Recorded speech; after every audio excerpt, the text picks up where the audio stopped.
the Ocean Spirit, a research vessel equipped for the challenges of deep-sea exploration, cut its way through the vast, untouched expanse of the Southern Ocean. The waters here, known for their profound mysteries and abundant biodiversity, stretched endlessly in all directions, a quiet frontier yet to be fully understood by humans. The ship, sleek and well-maintained, was a gleaming presence against the backdrop of dark blue waves, each one rolling like a living entity. Its mission was clear: to study and document the ecosystems thriving beneath the surface, ecosystems that had remained largely hidden for centuries. Captain Jack, the man at the helm of the Ocean Spirit, had seen more of the sea than most could imagine. He had been sailing for over 2 decades, his skin tanned by the harsh sun and his hands calloused from years of gripping the wheel, his weathered face marked by experiences that only the open ocean could bestow. The waves seemed to bend to his will as he steered the ship with unwavering calm, his presence alone a stabilizing force on board. Jack had long since learned to read the sea, the subtle changes in the wind, the shift in the current, the unseen dangers beneath the surface, and it was with that intuition that he navigated the deep blue, always alert, always aware of what might lie just beneath. On the deck, a contrast to the seasoned captain, stood Emma, a young marine biologist whose passion for the ocean was palpable. She had been aboard the Ocean Spirit for only a few months, but her enthusiasm for her work and her love for marine life had already endeared her to the crew. Today, as the ship sailed southward, she was engaged in her favorite task: educating the passengers about the incredible marine life they were likely to encounter. Her eyes sparkled as she explained the delicate balance of the marine ecosystem, the importance of every species, and the unique role whales, particularly, played in maintaining that balance. Whales, she explained, her voice carrying easily over the gentle wind, are often referred to as keystone species. Their movements help regulate the populations of plankton, fish, and even the quality of the ocean water. Without them, the entire ecosystem could collapse. Her audience, a mix of tourists and fellow researchers, listened intently as they gazed out at the rolling horizon, unaware that they were about to witness something that would leave them awestruck. It was a moment so rare, it seemed almost too mystical to believe. The sea was calm, the vast expanse stretching endlessly in every direction, when a sudden ripple broke the stillness. A shiver of movement, faint at first, then growing stronger. It was as though the water itself was speaking, warning them of something to come.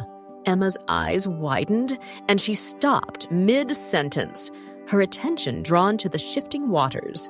The passengers followed her gaze, their curiosity piqued. The first sign of what was coming was a shadow, a dark shape rising from the depths, large and impossibly smooth, gliding effortlessly beneath the water's surface. Then, with a force that seemed to shake the very ocean, the creature surfaced. A massive blue whale, its body glistening with the sheen of salt water, broke the surface with a slow, majestic motion. The sheer size of the animal took the breath away. It was as if the ocean itself had given birth to a creature from the very heart of the sea. The whale's enormous flukes glided through the water like twin wings, and its dorsal fin appeared as a distant hill rising from the depths. With a mighty exhale, the whale expelled a jet of mist, sending a spray of water high into the air. The mist caught the sunlight and shimmered in a fine veil, casting a rainbow arc as it fell back to the sea. The passengers gasped in awe, their gazes fixed upon the leviathan that loomed beside the ship. The whale's head, as large as a small house, tilted toward them. Its eyes, deep and ancient, pools of silent wisdom, seemed to gaze directly into the souls of those on board, unblinking, all-knowing. But what came next left everyone even more stunned. Instead of swimming away, as whales typically do after breaching, the giant creature turned in a deliberate arc and began to circle the ship. Its massive form moved with a purpose, not the casual, indifferent motion of a wild animal. It was as if the whale was studying the vessel, its presence no longer a mere curiosity, but a silent communication, a message from the depths of the ocean. The sound was the next anomaly. Deep, resonant calls echoed through the water, vibrating the ship's hull in a low, rhythmic pulse. It was not the typical song of a whale, but something far more powerful.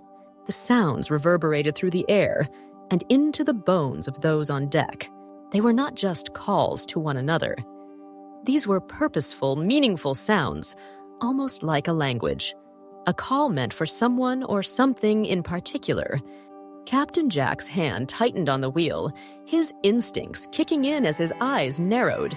There was something about the whale's behavior that was different. He had encountered countless whales in his time on the sea, but never one that behaved so. Deliberately, he had seen them breach, dive, and swim alongside the ship. But this was different. This whale was circling them with intent, its every movement calculated, almost like it was trying to convey something. "This isn't random," Jack muttered under his breath. His voice, though calm, carried the weight of decades of experience. "It's trying to tell us something." The passengers, captivated by the whale's majesty, were murmuring among themselves, but Emma's mind was racing. She had studied marine mammals for years, but even she couldn't explain this behavior. "Could it be?" she began, her voice trailing off as she searched for an explanation. The deep calls continued to reverberate through the ship, sending shivers up her spine. Was it a warning? A plea for help? Or was there some deeper, more profound reason behind this unexpected encounter? Captain Jack didn't answer immediately. His gaze was fixed on the whale as it continued to circle, its calls filling the air like a great, primal symphony. He had a feeling, a sense of something vast and ancient moving just beneath the surface. The ocean, he knew, was far from a silent or empty place. It was alive, full of stories, of mysteries yet to be uncovered. And now, in the quiet of the southern waters, the ocean had chosen to speak. As the ship drifted in the still waters, with the great blue whale continuing its deliberate circling, the passengers and crew were united in a singular moment of awe. They could not know what the whale was trying to communicate, but they were all certain of one thing. They were witnessing something extraordinary, something that went beyond the realms of simple science, a connection between the human spirit and the vast, untamed world of the sea. And as the whale's calls echoed once more, Emma felt an inexplicable pull, a sense that the ocean's message, however cryptic, was one that they were meant to hear. The ocean spirit had been gliding smoothly across the calm waters, the passengers still buzzing with the excitement of their encounter with the blue whale. Captain Jack remained at the helm, his gaze still fixed on the mighty creature that had led them into uncharted waters. The moment had been surreal, almost magical, but now Emma's attention had shifted from awe to alarm. She had swiftly set up her recording equipment, a small but precise array of microphones and analyzers designed to capture and interpret the sounds of marine life. With steady hands, she adjusted the controls, keenly aware of the gravity of the situation. As the first few pulses of the whale's vocalizations filled her headphones, her face drained of color. She listened, heart pounding, as the deep, resonant calls filled her mind. "Captain," she said, her voice trembling with urgency. "These sounds, they're distress signals. Something is wrong." Captain Jack, who had been focused on steering the ship, turned sharply at the sound of her voice. Emma's expression told him all he needed to know. She wasn't one to panic, but there was no mistaking the fear in her eyes. "What do you mean? What's wrong?" Jack asked, stepping toward her. Emma's hands hovered over the controls, still analyzing the whale's vocalizations. "I've studied whale communication for years," she said, her voice quieter now, as though speaking aloud made the situation even more real. "These calls, they're not like anything I've heard before. Whales typically use these vocalizations to communicate with their pod or navigate their surroundings. But these, they're desperate. It's like it's calling for help, for its family, for something." Jack's eyes flicked toward the towering figure of the whale, now slowly circling the ship, its massive form casting an eerie shadow in the afternoon sun. The creature seemed aware of their every movement, its gaze following them with an intelligence that was unsettling in its depth. Titan, the name Emma had given the whale, was more than just a symbol of the ocean's beauty. It had become their guide, its actions now shaping the direction of their journey. Emma stepped to the side, her mind racing. She had never encountered anything like this. As a marine biologist, she had studied the behavior of whales and other marine life. But this was different. This wasn't just curiosity or a random encounter. This was purposeful. The whale was trying to communicate something, and it wasn't the usual exploratory behavior she had seen in her years of study. Titan let out another series of calls, the sounds reverberating through the water like a low, sorrowful hum. It was as if the whale was reaching out, pulling them into its world. The thought of a creature as majestic as Titan, normally so self-sufficient and solitary, now so desperate, sent a shiver down Emma's spine.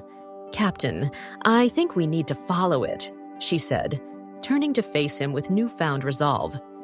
"It's leading us somewhere. This isn't just random behavior, it's guiding us." Captain Jack stood silent for a moment, the weight of her words settling over him.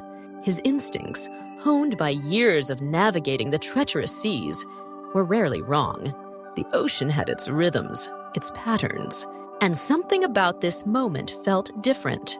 A primal, ancient force seemed to be at work.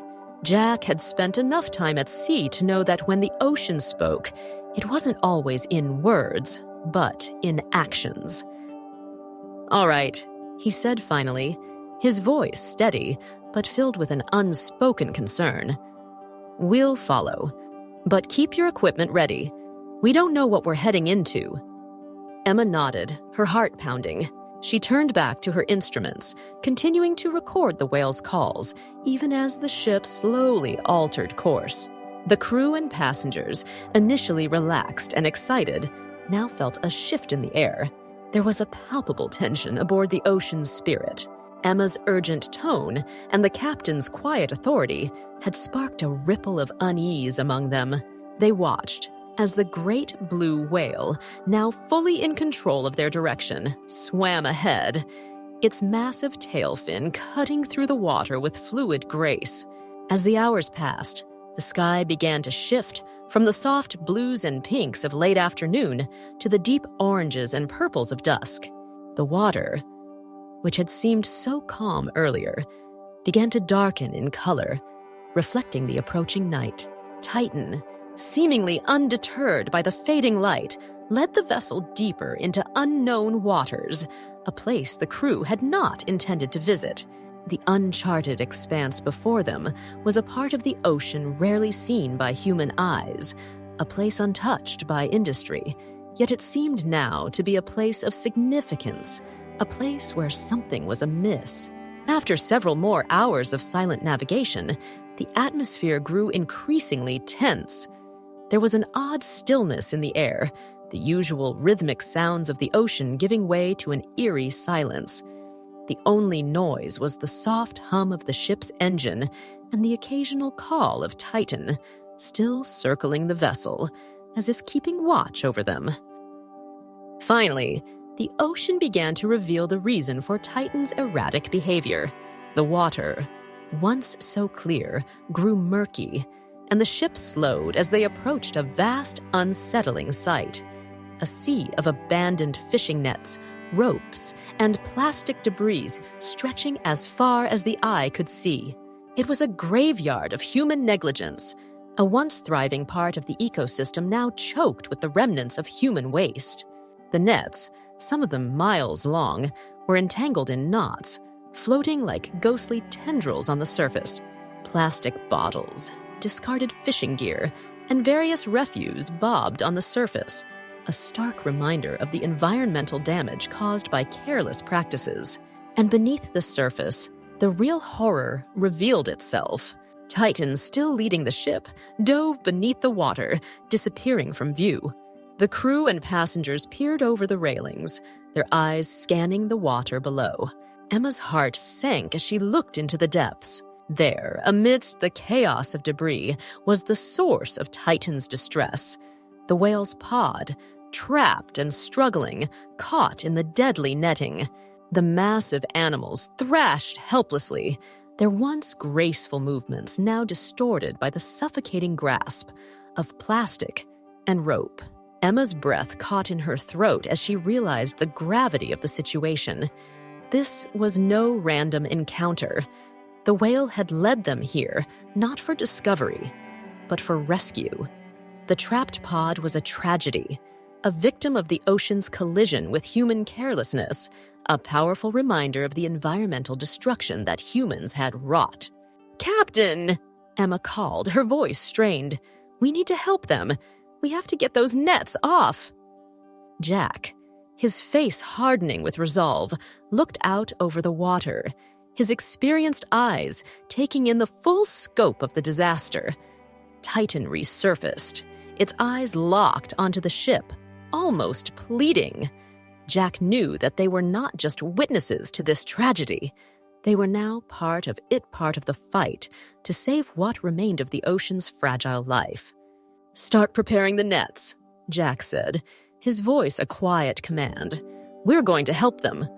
The ocean's spirit came to a sudden halt, its engines groaning in protest as Captain Jack, his jaw clenched in determination, gave the order.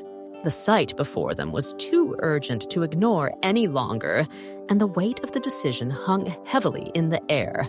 The crew, having been given their instructions, sprang into action with practiced efficiency. They had all seen the effects of human carelessness, but this was different. This was personal. These creatures, these ancient beings of the sea, were not just casualties of the ocean's natural forces. They were victims of a world that had left them behind. "Launch the rescue boats," Captain Jack called, his voice cutting through the tension. "Get those tools ready. We need to get them out now." The crew, though shaken by the sight of the trapped pod, knew their mission. They had trained for emergencies like this, but nothing could prepare them for the emotional weight of seeing these majestic creatures struggling against their deadly entanglements. The rescue boats, equipped with cutting tools and specialized gear, were lowered swiftly into the water. The air was thick with urgency as Emma, having donned her wetsuit and diving gear, moved to join the team. She had been at the forefront of their mission, her passion for marine life guiding her every step. Now, however, it was no longer about research. It was about saving lives. As the boats made their way toward the tangle of nets and plastic debris, Emma's heart raced. She could feel the weight of the responsibility bearing down on her. She had studied whales her entire career, admired them from a distance. But now, for the first time, she was going to touch them, help them. This moment was far from the academic pursuit she had envisioned. It was raw, urgent, and filled with emotion. With a deep breath, she dove into the water, followed closely by a group of volunteers, each of them determined to play a part in the rescue. The water was colder than Emma expected, the shock of it briefly stealing her breath.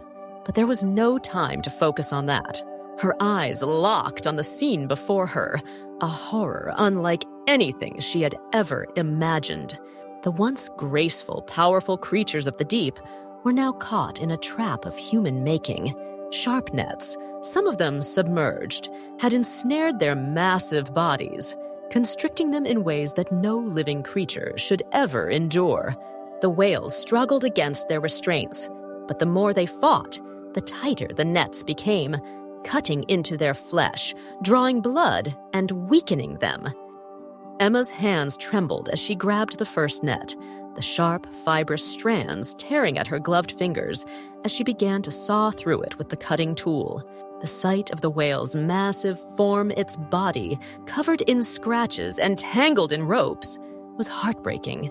Every part of her wanted to scream, to rage against the injustice of it all. But there was no time for anger. There was only time to act. Nearby, Titan, the leader of the pod, swam with an air of quiet authority. It moved through the water with an elegance that belied its massive size, but Emma could see the sadness in its eyes, the awareness of what had befallen its pod. The whale let out deep, resonant calls, the sounds vibrating through the water like a plea.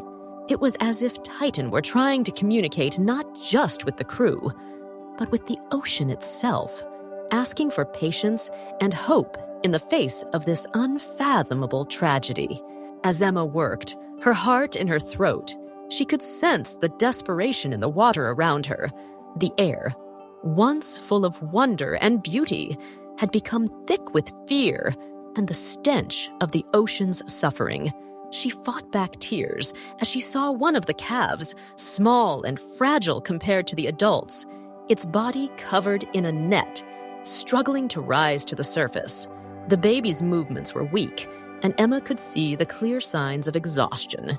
The calf was sinking, its tiny body too weak to fight against the weight of the net.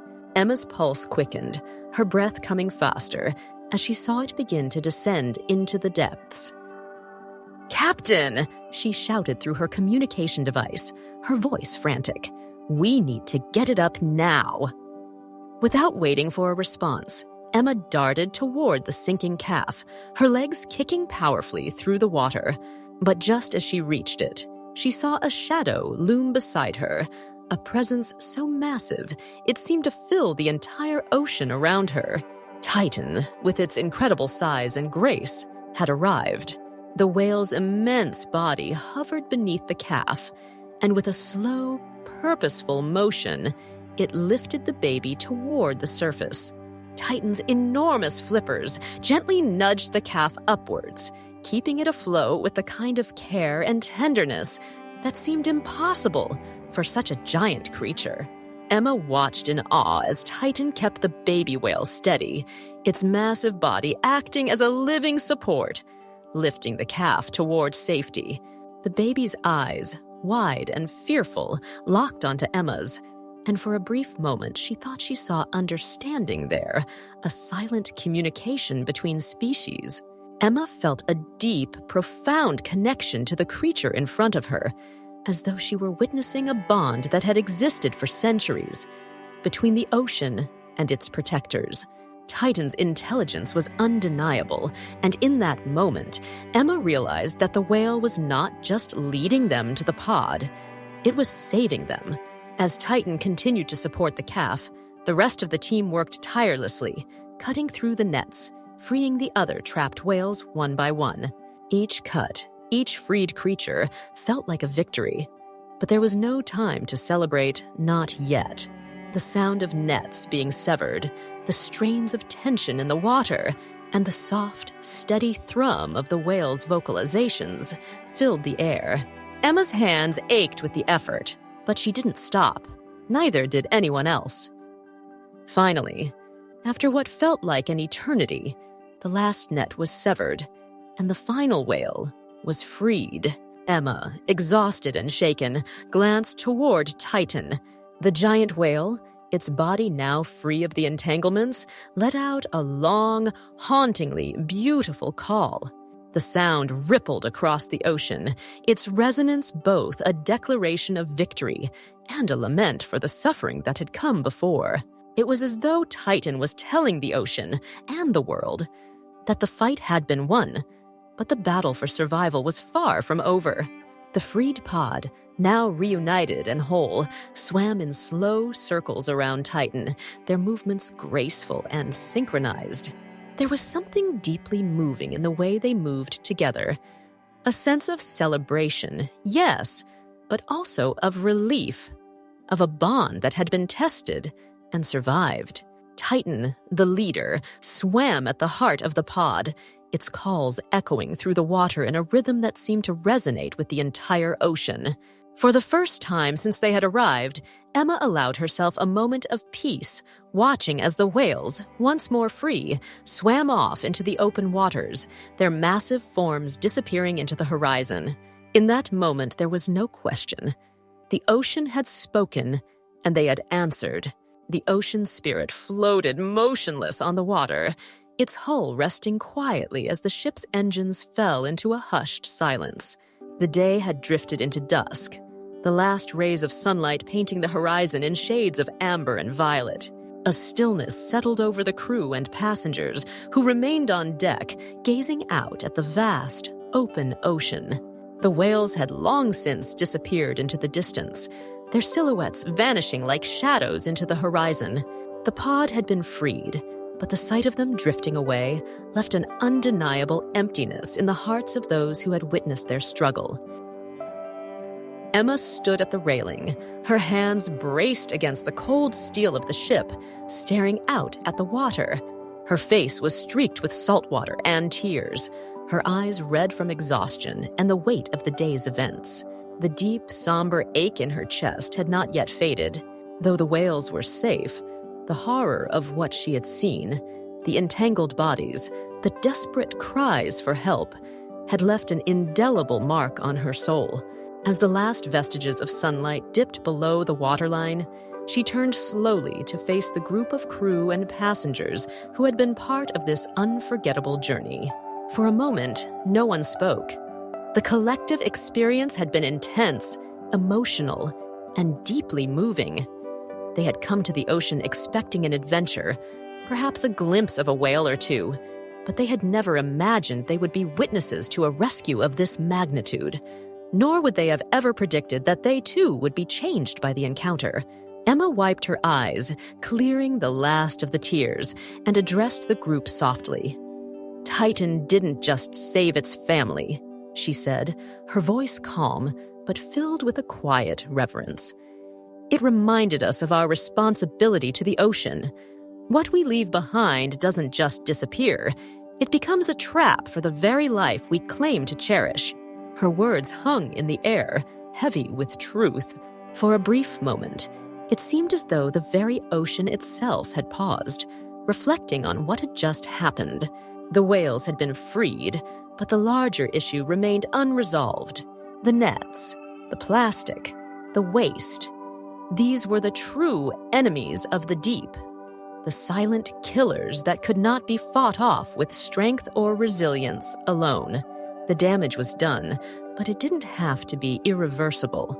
The whales, with their strength, their grace, and their wisdom, had shown the world that there was hope, but that hope came with a price, the price of awareness and action. The crew, the passengers, and Emma herself knew that the experience would not be something they could easily forget. The memory of Titan's eyes, the intelligence, the plea, the gratitude would stay with them long after they had returned to the safety of solid ground. Emma's thoughts swirled with all that she had witnessed. She had seen the majesty of the ocean in its most vulnerable form, its creatures calling out not for rescue, but for understanding. Back at the harbor, the ocean spirit docked with the kind of quiet reverence that one would expect after a long, grueling battle. The passengers, many of them still stunned by what they had experienced, disembarked slowly, their steps heavy, their minds undoubtedly filled with a mixture of awe and sorrow. The crew, too, had changed. They had not just witnessed an incredible act of nature, they had been participants in something far greater than themselves, part of a cause that went beyond the waves. Sitting down at her desk that evening, Emma began to write. She described the whales in vivid detail, their strength, their beauty, and their vulnerability. She painted a picture of the hauntingly beautiful calls that Titan had made, calls that seemed to resonate with the very soul of the ocean. But Emma knew that words alone could not capture the depth of what she had seen. And yet, she had to try. Her article was not just a recounting of the day's events. It was a plea for action, a call to arms for those who still did not understand the gravity of the situation. She wrote about the ocean's fragile ecosystem, the dangers of overfishing, and the devastating impact of plastic pollution on marine life. She urged governments, organizations, and individuals to take responsibility, to act with urgency, and to fight for the protection of the seas before it was too late. As she wrote, Emma thought back to Titan. The whale had become more than just a symbol of the ocean's beauty. It had become a symbol of resilience. Titan had fought for its family, guided them to safety, and in doing so had become an enduring reminder of the bond between humanity and nature. Titan was not just a whale. It was a beacon of hope, an embodiment of the kind of unity the ocean needed. And, Emma realized, it was also a reminder of what could happen when we chose to listen. Titan's image, captured in the minds of those who had witnessed the rescue, became a symbol of the power of nature's resilience. The whale's story spread far beyond the confines of the ship, reaching policymakers, environmental activists, and ordinary citizens alike. Titan was now a reminder of what was at stake, and perhaps more importantly, what could be saved if the world acted together. For Emma, the journey didn't end there. She traveled to various environmental conferences, spoke with governments and conservationists, and continued to push for greater accountability in ocean protection. The fight, she knew, was far from over, but the ocean had spoken, and humanity was listening. Emma had made sure of that. As for Titan, the great whale swam on, its calls echoing across the vast, endless ocean, a living symbol of the bond between humans and nature, a testament to what could happen when we choose to listen. If you enjoy inspiring stories and exciting journeys of exploration, don't forget to hit the subscribe button to never miss a video. Each video is an opportunity to discover, learn, and experience meaningful and fascinating tales. Be sure to click the notification bell to stay updated with our latest content. Thank you for your support and for joining us on this adventure